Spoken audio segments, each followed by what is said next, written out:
Bismillahirrahmanirrahim. Assalamualaikum warahmatullahi wabarakatuh. Alhamdulillahirabbil alamin. Wassalatu wassalamu ala asrafil anbiya'i wal mursalin nabiyina wa habibina Muhammadin wa ala alihi wa sahbihi wa man tabi'ahum bi ihsanin ila yaumiddin. Amma ba'du. Puji dan syukur kita kehadirat Allah Subhanahu wa taala karena dengan rahmat dan inayahnya kita masih diberikan kesehatan dan kelapangan waktu sehingga pada kesempatan siang kali ini kita semua bisa melaksanakan perkuliahan dengan lancar dan tidak ada kendala sedikit pun.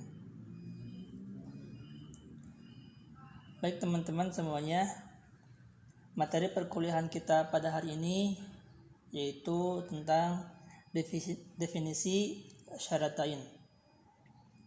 Di bab yang pertama ini akan dijelaskan apa definisi dan makna dari syahadatain itu sendiri. Kemudian pengertian syahadatain dari sudut pandang Al-Quran dan hadis. Sebelum masuk ke materi, kita harus sadari bahwa selogis apapun argumen, selogis apapun suatu pendapat, jika berlawanan dengan Al-Quran dan hadis, maka itu tertolak.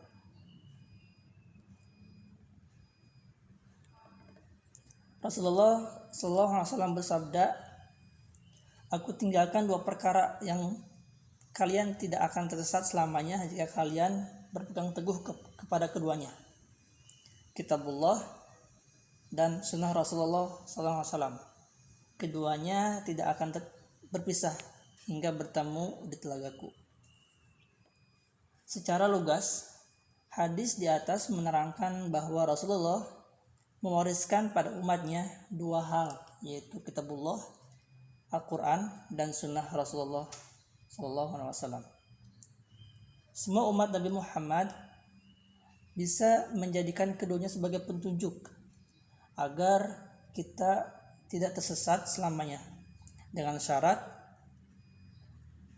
harus bertamasuk kepada keduanya.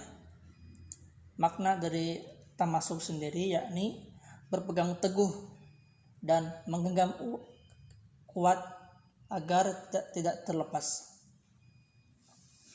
Maka memaknai hadis di atas bisa dilakukan dengan merujuk penjelasan dari ayat Al-Quran surah Al-Imran ayat 103, "Wa'tasimu bihablillahi jami'an wa la tafarraqu", yang artinya, dan berpeganglah kamu semuanya kepada tali agama Allah secara keseluruhan dan janganlah kamu bercerai-berai. Baik, kita masuk kepada materi kita, pembahasan kita, yakni tentang definisi syahadatain. Kata syahadatan merupakan masdar dari kata syahida, wajan fa'ila yaf'alu fa'alatan. Di sini fa'alatan artinya pekerjaan dan syahida artinya menyaksikan. Syahadatan artinya persaksian atau transaksi kita dengan Allah Subhanahu wa taala. Kata syahadatan yang berarti persaksian dalam Al-Quran sebagaimana wala taktumus syahadah, dan janganlah kamu para saksi menyembunyikan persaksian. Surah Al-Baqarah ayat 283.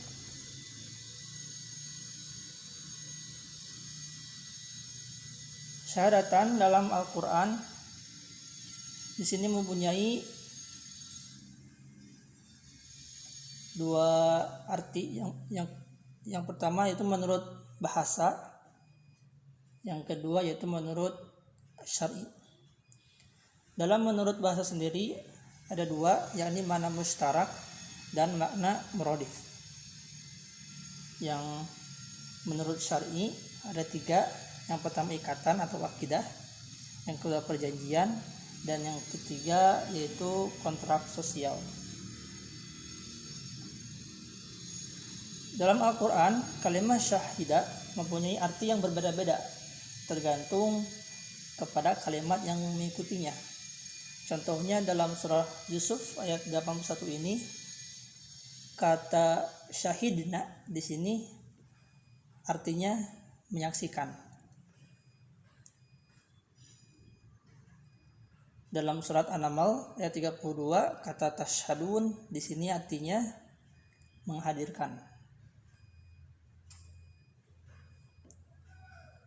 Yang selanjutnya dalam surat Al-Baqarah ayat 204, wa yushhidullah di sini artinya menyatakan.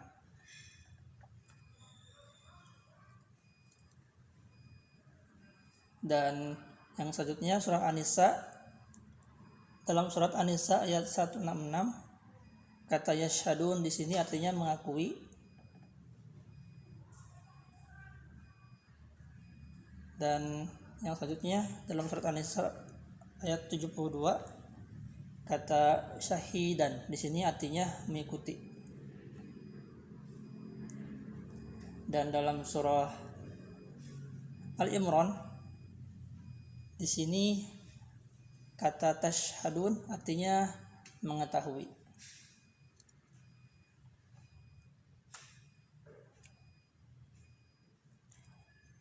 Syaratain menurut bahasa yang kedua yaitu dari makna muradif, yakni dari persamaan kata. Makna muradif artinya suatu arti namun mempunyai persamaan kata. Di dalam Al-Quran, kalimat syahida mempunyai persamaan kata. Misalnya yang pertama, al-i'lan,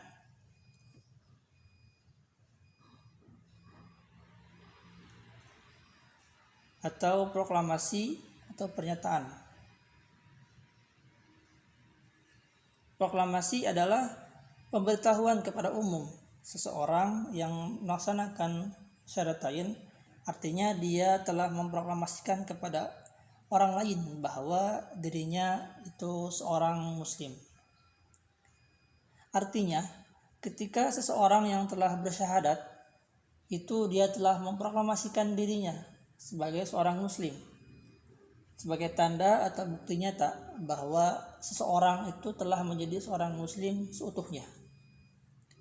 Seperti halnya negara Indonesia pada zaman dulu memproklamasikan kemerdekaannya.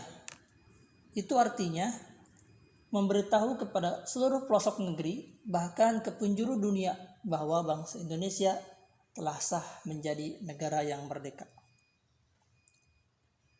Karena jika tidak memproklamasikan, bagaimana orang-orang bisa tahu?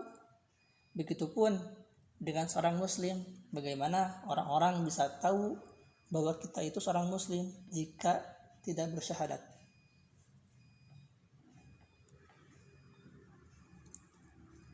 Makna muradif yang selanjutnya yaitu al-qasam atau sumpah. Secara umum, sumpah adalah suatu pernyataan yang diucapkan resmi dan dengan bersaksi kepada Allah atau yang dianggap suci.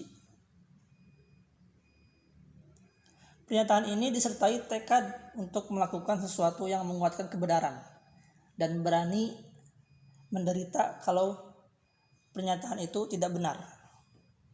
Artinya, seseorang yang telah bersyahadat, dia telah bersumpah di hadapan Allah Subhanahu wa taala.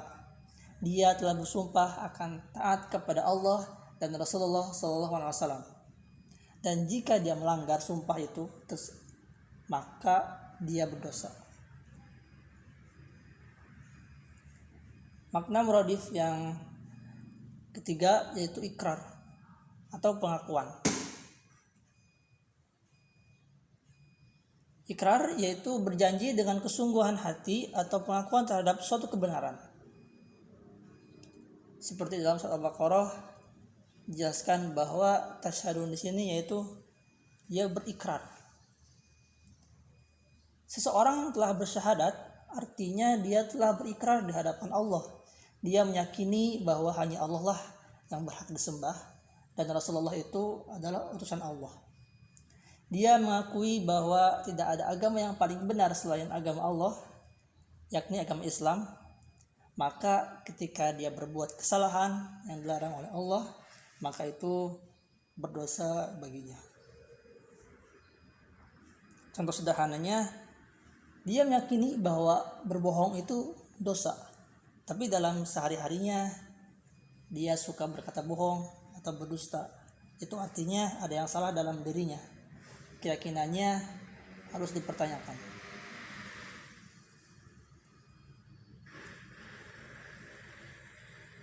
Yang kedua, syaratain dari makna syar'i.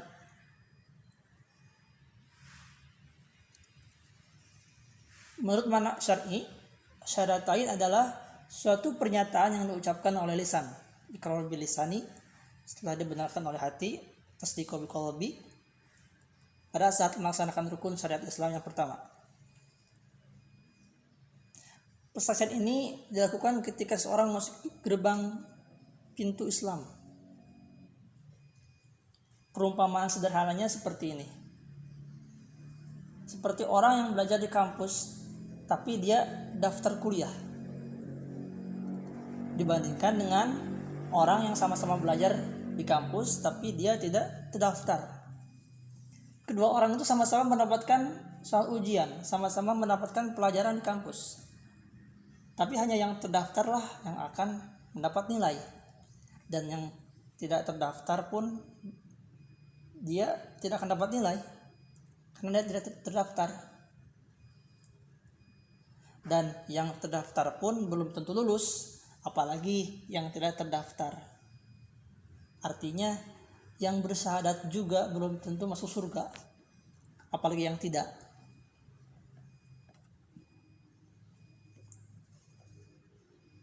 Makna syar'i yang pertama yaitu ikatan atau akidah.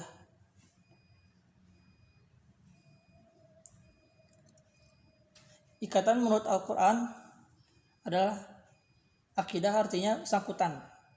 Dalam pengertian syar'i, makna akidah adalah iman atau keyakinan. Orang yang melaksanakan syariat syaratain hakikatnya adalah orang yang sedang mengadakan ikatan akidah dengan Allah Subhanahu wa taala. Barang siapa yang telah mengadakan ikatan dengan Allah, maka ia telah mendapatkan ikatan yang sangat kuat. Seperti dalam surat Al-Baqarah ayat 201 ini, tidak ada paksaan untuk memasuki agama Islam. Sesungguhnya telah jelas jalan yang benar daripada jalan yang sesat. Karena itu barang siapa yang ingkar kepada tagut dan beriman kepada Allah, maka sesungguhnya ia telah berpegang kepada buluh tali yang amat kuat dan tidak akan putus. Dan Allah Maha mendengar lagi Maha mengetahui. Makna yang kedua yaitu perjanjian, yakni persetujuan tertulis maupun lisan yang dibuat oleh dua pihak atau lebih yang masing-masing berjanji akan mentaati apa yang telah disetujui. Perjanjian dalam Al-Quran dapat berarti yang pertama sumpah setia. Hubungannya syaratain dengan sumpah setia atau perjanjian seperti tercantum dalam firman Allah surat An-Nahl ayat 89 dan 91. Dan ingatlah akan hari ketika kami dibangkitkan pada tiap-tiap umat seorang saksi atas mereka dari mereka sendiri, dan kami datangkan kamu Muhammad menjadi saksi untuk seluruh umat manusia.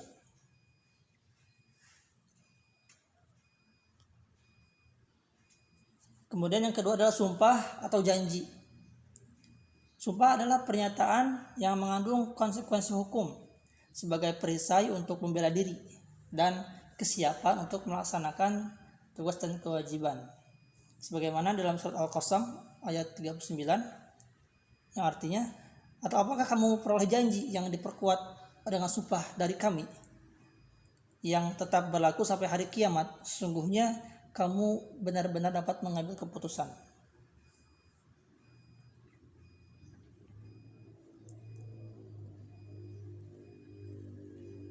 Ada beberapa kelompok orang yang memenuhi sumpah janji ini. Yang pertama yaitu mutakin. Mutakin adalah orang yang bertakwa.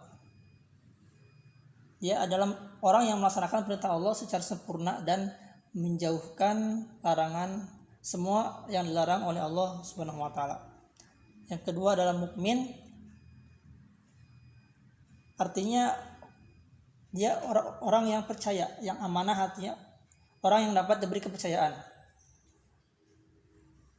Orang mukmin pun adalah orang yang mengatakan keimanan dengan lidah dan yakini dengan hati dan dikerjakan dengan perbuatan. Yang ketiga adalah orang yang musolin, yaitu orang-orang yang memelihara amanah dan menepati janjinya. Dan ulul albab, yaitu orang-orang yang memenuhi perjanjian dengan Allah dan tidak merusak perjanjian itu. Dan sebaliknya, ada juga beberapa kelompok orang yang melanggar sumpah atau janji ini. Itu yang pertama, orang-orang kafir. Orang-orang kafir adalah orang yang menutupi dan menolak kebenaran yang ia ketahui, tetapi tetap menjalankan kesalahannya. Dan yang kedua adalah orang fasik. Sedangkan orang fasik adalah orang-orang yang merusak janji. Orang-orang yang merusak janji mereka terhadap Allah. Dikehendaki dengan janji di sini ialah tauhid. Mereka berjanji untuk menuhankan Allah dan menyembah hanya kepada Allah. Nyatanya mereka menyembah setan dan menuhankan hawa nafsu mereka sendiri. Itu adalah ciri-ciri orang fasik.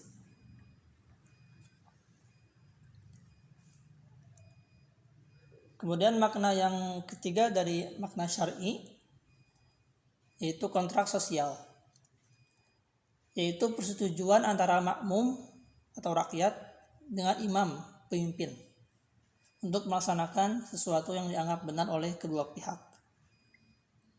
Dalam syariat Islam, kontrak sosial adalah yang pertama, itu ada baiat.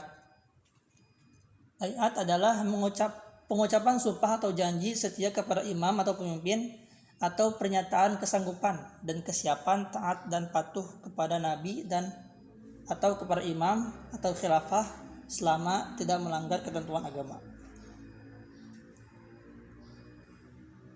Dalam Al-Quran, syariat baiat terdapat pada surah Al-Fat ayat 10 yang artinya bahwasanya orang-orang yang berjanji setia kepada kamu sesungguhnya mereka berjanji setia kepada Allah. Tangan Allah di atas tangan mereka, maka barang siapa yang melanggar janjinya, niscaya akibat yang melanggar janji itu akan menimpa dirinya sendiri, dan barang siapa menepati janjinya kepada Allah, maka Allah akan memberinya pahala yang sangat besar. Yang kedua yaitu tijarah. Tijarah juga berarti baiat atau jual beli antara seseorang mukmin dengan Allah Subhanahu wa taala. Penjualnya adalah orang yang beriman dan pembelinya adalah Allah Subhanahu wa taala.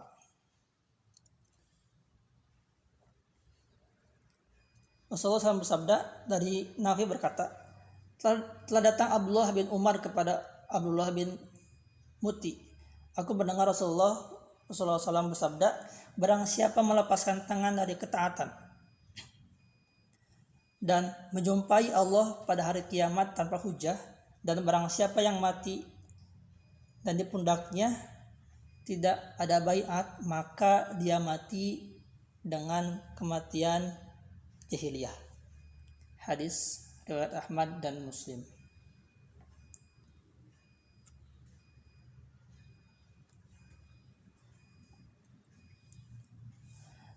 Baik teman-teman semuanya, mungkin hanya itu yang bisa saya sampaikan pada kesempatan kali ini.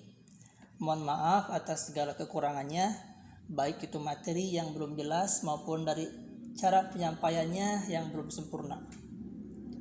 Kelebihan itu datangnya dari Allah dan kekurangannya itu datang dari diri saya sendiri. Semoga apa yang disampaikan bisa teman-teman pahami Dan bila ada yang ingin ditanyakan, bisa teman-teman sampaikan di kolom komentar. Mari kita tutup pertemuan kali ini dengan doa kafaratul majelis. Subhanakallahumma wa bihamdika asyhadu an la ilaha illa anta astaghfiruka wa atubu ilaik. Assalamualaikum warahmatullahi wabarakatuh.